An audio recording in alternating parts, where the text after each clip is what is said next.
పరీక్షల షెడ్యూల్ అయితే విడుదలైంది. ఇదే అంశానికి సంబంధించిన మరింత సమాచారాన్ని మా ప్రతినిధి భవిత అందిస్తారు. భవిత చెప్పండి, అందరూ ఎదురు చూస్తున్నట్లుగా తెలంగాణలో గ్రూప్ 1, 2, 3 పరీక్షల షెడ్యూల్ అయితే ప్రకటించినట్లుగా తెలుస్తుంది. దీనికి సంబంధించిన డీటెయిల్స్ ఏ విధంగా ఉన్నాయి?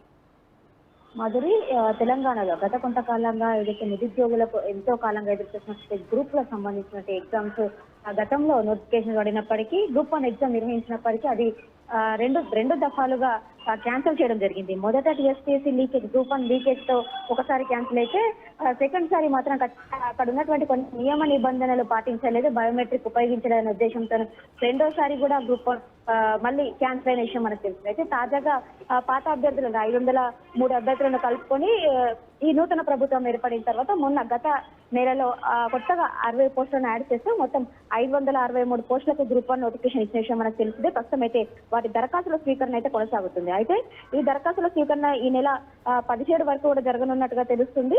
అయితే వీటికి సంబంధించి కొద్దిసేపటి క్రితమే ఎగ్జామ్ షెడ్యూల్ అనేది రిలీజ్ చేసింది టీఎస్పీసీ. అయితే ముఖ్యంగా గ్రూప్ 1 పరీక్షల షెడ్యూల్ గ్రూప్ 1, గ్రూప్ 2, గ్రూప్ 3 మూడింటికి సంబంధించిన షెడ్యూల్ విడుదల చేసింది. మొదట జూన్ 9న గ్రూప్ 1 ప్రిలిమినరీ ఎగ్జామ్ నిర్వహించినట్టుగా తెలుస్తుంది. అయితే గ్రూప్ 1 మెయిన్స్ పరీక్షలు మాత్రం అక్టోబర్ లో ఉండనున్నట్టుగా తెలుస్తుంది. అంతేకాకుండా గ్రూప్ 2 పరీక్షలు మాత్రము ఈ జూన్ లో అయినటువంటి జూన్ 9న గ్రూప్ 1 ప్రిలిమినరీ అయిన తర్వాతనే గ్రూప్ 2 నిర్వహిస్తారని చెప్పేసి ప్రకటించింది. అవి ఆగస్టు 7, 8 తేదీల్లో గ్రూప్ 2 పరీక్షలు, అంతేకాకుండా అంటే అక్టోబర్ లో గ్రూప్ మెయిన్స్ పరీక్షలు అయిపోయిన తర్వాత నవంబర్ లో మాత్రం గ్రూప్ 3 పరీక్షలు నిర్వహిస్తున్నట్టుగా కూడా ఇప్పుడే టీఎస్పీసీ ప్రకటన అయితే విడుదల చేసింది. అయితే గత కొంతకాలంగా నిరుద్యోగులు మాత్రం ఎంతో ఆశలతో ఎదురు చూసిన పరిస్థితి మనకు తెలిసిందే. ఎప్పుడెప్పుడా అని చెప్పేసి నిరుద్యోగులు మాత్రము ఎప్పుడు పోటీ పరీక్షలు పడతాయని చెప్పేసి ఎదురు చూసిన విషయము తెలిసిందే. అయితే గతంలో ఏదైతే కాంగ్రెస్ ప్రభుత్వం ఏర్పడితే ఖచ్చితంగా నిరుద్యోగుల పట్ల నిలబడుతుందని చెప్పేసి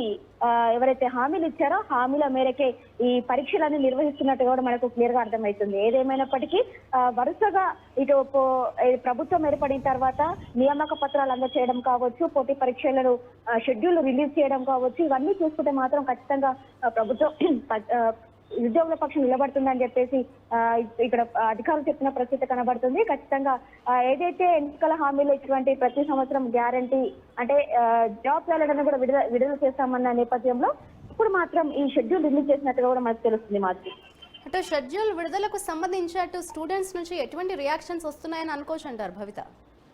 వాళ్ళు చాలా హర్షం వ్యక్తం చేస్తారని మనం చెప్పుకోవాలి. ఎందుకంటే ఎంతో కాలంగా ఎదురు చూసినటువంటి నోటిఫికేషన్ ఇప్పుడైతే అంటే గతంలో అంటే ఏదైతే టీఎస్పీఎస్సీ నిర్వహించిన గ్రూప్స్ ఎగ్జామ్ 2 సార్లు క్యాన్సిల్ కావడము నిరుద్యోగులను చాలా నిరాశకు గురి చేసింది. ఎందుకంటే టీఎస్పీఎస్సీ బోర్డు మెంబర్స్ కావచ్చు, చైర్మన్ కావచ్చు, చాలా నిర్లక్ష్యం వహిస్తూ ఈ పరీక్షలు నిర్వహించడం అనేది చాలా అభ్యర్థులందరూ పోటీ పరీక్షలకు సిద్ధమయ్యే ప్రతి ఒక్క అభ్యర్థి కూడా చాలా ఆవేదన వ్యక్తం చేసిన పరిస్థితి ఉంది. ఖచ్చితంగా వాళ్ళు అంతకు ముందు ఏదైతే గ్రూప్స్ క్యాన్సిల్ అయినప్పుడు గ్రూప్స్ లీకేజ్ అయిన సందర్భంలో ఖచ్చితంగా టీఎస్పీఎస్సీని ప్రక్షాళన చేసి మళ్ళీ పోటీ పరీక్షలు నిర్వహించాలి, ఖచ్చితంగా బోర్డు ప్రక్షాళన చేయాలి, చైర్మన్ ప్రక్షాళన చేయాలని చెప్పేసి పరీక్షలు పారదర్శకంగా నిర్వహించాలని చెప్పేసి వాళ్ళు ఎన్నో ఉద్యమాలు చేసినప్పటికీ కూడా గత ప్రభుత్వం వీళ్ళను విస్మరించిందని చెప్పుకోవాలి. అయితే నూతన ప్రభుత్వం ఏర్పడిన తర్వాత మనం చూసాం టీఎస్పీఎస్సీ ఖచ్చితంగా ఒక యూపీఎస్సీ తరహాలో నిర్వహించాలనే ఉద్దేశంతో ఖచ్చితంగా టీఎస్పీఎస్సీ సభ్యులను